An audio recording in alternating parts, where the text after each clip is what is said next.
যদি সংবিধানই আমাদের রক্ষা করতে পারত, তাহলে সংবিধান আমাদেরকে বলে দিত যে আমাদের সেদিন বালু ট্রাক সরানোর ক্ষেত্রে সংবিধানের পৃষ্ঠা আমাদেরকে খুঁজতে হতো। সংবিধান যদি মানতে হতো, তাহলে আমাদের মাননীয় প্রধানমন্ত্রী বাংলাদেশে থাকার কথা না, ওনার দেশের বাইরে থাকার কথা। সংবিধান মানতে হলে বর্তমান স্বরাষ্ট্রমন্ত্রীর এখন দেশের বাইরে থাকার কথা ছিল। আপনারা যেমন 51% সমর্থন নিয়েছেন, 70% প্রায় জনগণ কিন্তু গণবিপ্লবের গণভোটের পক্ষে তারা রায় দিয়েছে। আপনাদের চেয়ে সেই 51%-এর তুলনায় সেই 70% প্রায় গণভোটকে যদি আপনারা ইগনোর করেন, তাহলে আমি বলবো আমার বাউফল, আমার পটুয়াখালী শুধু নয়, গোটা বাংলাদেশ আবার জেগে উঠে গণভোটকে তারা কার্যকর করতে। মরহুমা বেগম খালেদা জিয়া নিজে বলেছিল, আমরা সুযোগ পেলে এই সংবিধানকে আমরা ছুঁড়ে ফেলে দেব। সেই সংবিধানের প্রতি আজকে বর্তমান সরকারি দলের কেন এত প্রেম জাগ্রত হয়েছে, এটা বাংলাদেশের মানুষের জানার অধিকার আছে।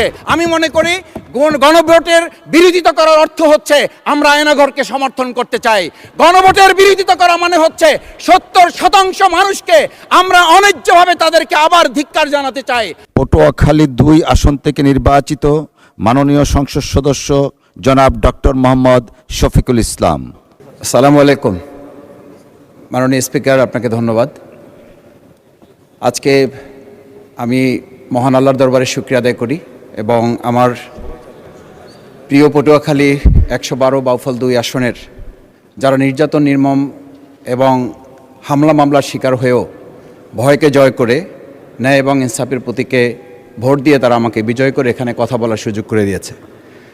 মাননীয় স্পিকার, আপনি জানেন আজকে আমরা যখন এখানে দাঁড়িয়ে কথা বলি, তখন আমাদেরকে এটা ভাবতে হচ্ছে যে আমরা কথা বলতে গিয়ে আবার বিগত 17 বছরের কোনো একটা বৈষম্যের মধ্যে পড়ে যাচ্ছি কিনা।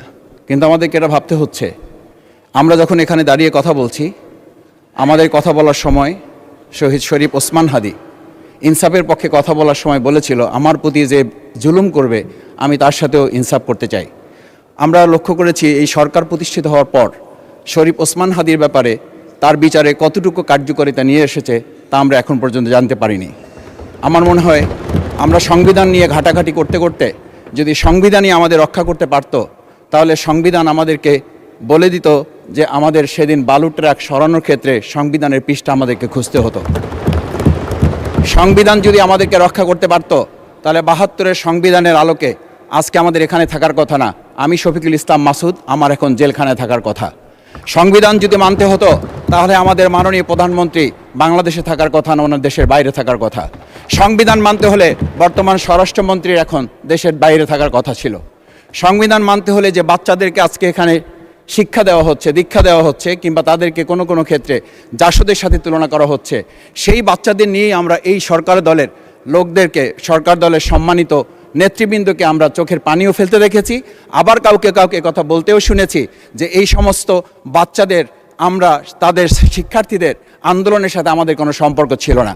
আমরা খুব লজ্জিত হই মাননীয় স্পিকার, আমাদের এই বর্তমান সময়ে আমরা যদি এটা খেয়াল করি যে আমাদের বাংলাদেশের এই বর্তমান প্রেক্ষাপটটা নতুন করে এখন যে গণভোটের যে আজকে ন্যায্যতা অন্যায্যতা, সাংবিধানিক পৃষ্ঠা, লাইন, অক্ষর, দাড়িকমা আমাদেরকে শেখানোর চেষ্টা করা হচ্ছে, যদি সেটা হতো তাহলে বাংলাদেশ জাতীয়তাবাদী দলের সম্মানিত মহাসচিব তিনি কয়েক হাজার পুলিশের বেষ্টনীর মাঝখানে একা একটা মোবাইল নিয়ে তাকে আমরা দাঁড়িয়ে থাকতে দেখেছি, তখন সংবিধান আমাদেরকে রক্ষা করতে পারে নাই।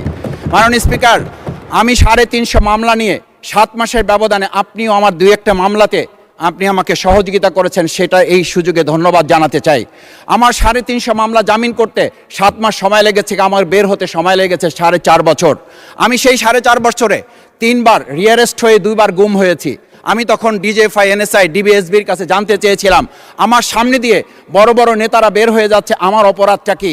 তখন বলেছিল তারা হুমকি না, হুমকি হচ্ছেন আপনারা। আমাদেরকে যখন শেখ হাসিনার শেষ সরকার নিষিদ্ধ করেছিল, তখন তারা 14 দল মিটিং করে বলেছিল এই জামাত শিবিরই হচ্ছে সবচেয়ে বড় সমস্যা, তাদেরকে নিষিদ্ধ করলে এই আন্দোলন থেমে যাবে। আজ একটা কথা পরিষ্কার বলতে চাই, এই গণবিপ্লব নিয়ে আমাদের মাথা ব্যথার মূল কারণ হচ্ছে এখানেই শেখ হাসিনা আমাদেরকে যথার্থ টার্গেটটা করেছিল। সেই টার্গেটের মূল লক্ষ্য ছিলাম আমরা।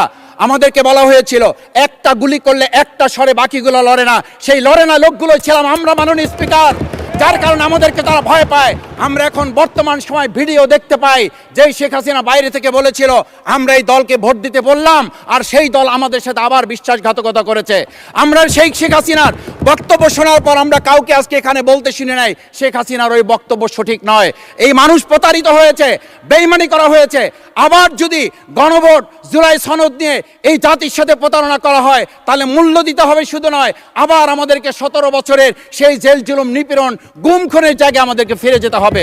আমি মনে করি পরিষ্কার বক্তব্য, গণভোটের প্রতি সমর্থন না জানিয়ে জুলাই সনদকে যদি আজকে ইগনোর করা হয় তাহলে আমাদেরকে কিন্তু আবার সেই গুম খুনের আয়নাঘরের দিকে আমাদেরকে ধাবিত করা হবে। আমি মনে করি গণভোটের বিরোধিতা করার অর্থ হচ্ছে আমরা আয়নাঘরকে সমর্থন করতে চাই।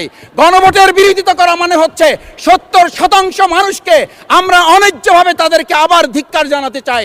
আমি এখানে স্পষ্ট বলতে চাই, আপনারা যেমন 51% সমর্থন নিয়েছেন, 70% প্রায় জনগণ কিন্তু গণবিপ্লবের গণভোটের পক্ষে তারা রায় দিয়েছে। আপনাদের চেয়ে সেই 51%-এর তুলনায় সেই 70% প্রায় গণভোটকে যদি আপনারা ইগনোর করেন তাহলে আমি বলবো আমার বাউফল, আমার পটুয়াখালী শুধু নয় গোটা বাংলাদেশ আবার জেগে উঠে এই গণভোটকে তারা কার্যকর করতে। ধন্যবাদ, আপনি 1 মিনিট পেয়েছেন। স্পিকার, আমি পরিষ্কার এইটা কথাটা এই জন্য বলছি, আজকে সংবিধানের লাইন ধরে ধরে যদি আমাদেরকে এই কথা জানতে হতো তাহলে আমাদের নেতৃবৃন্দকে ফাঁসির মঞ্চে যেতে হতো না। আমার মতো ছোট মানুষের কাছে সে সময় ডিজিএফআর কাছে প্রস্তাব এসেছিল, আপনারা কি চান, মন্ত্রিত্ব চান, দেশ পরিচালনা চান, সব কিছু দেওয়া হবে, শুধু শেখ হাসিনার নীতিতে আপনারা আসেন। সেই নীতি তো ছিল 72-এর সংবিধান, সেই নীতি নিয়ে আজকে কেন এখানে এত কথা বলা হচ্ছে? আমরা পরিষ্কার জানি, আমরা যদি সেই 72-এর সংবিধানকে ভালোবাসি তাহলে এখানকার নেতৃবৃন্দ এবং মরহুমা বেগম খালেদা জিয়া নিজে বলেছিল আমরা সুযোগ পেলে এই সংবিধানকে আমরা ছুঁড়ে ফেলে দেব। সেই সংবিধানের প্রতি আজকে বর্তমান সরকারি দলের কেন এত প্রেম জাগ্রত হয়েছে এটা বাংলাদেশের মানুষের জানার অধিকার আছে। আমি আমার প্রিয় বাউফলের মানুষের প্রতি ভালোবাসা শ্রদ্ধা জানাই, যেই বাউফলবাসী আমার দাবি আদায়ের জন্য, আমার এলাকার মানুষের অধিকার আদায়ের জন্য এখানে দিয়েছে, আমি সেই অধিকার। ধন্যবাদ মাননীয় সদস্য।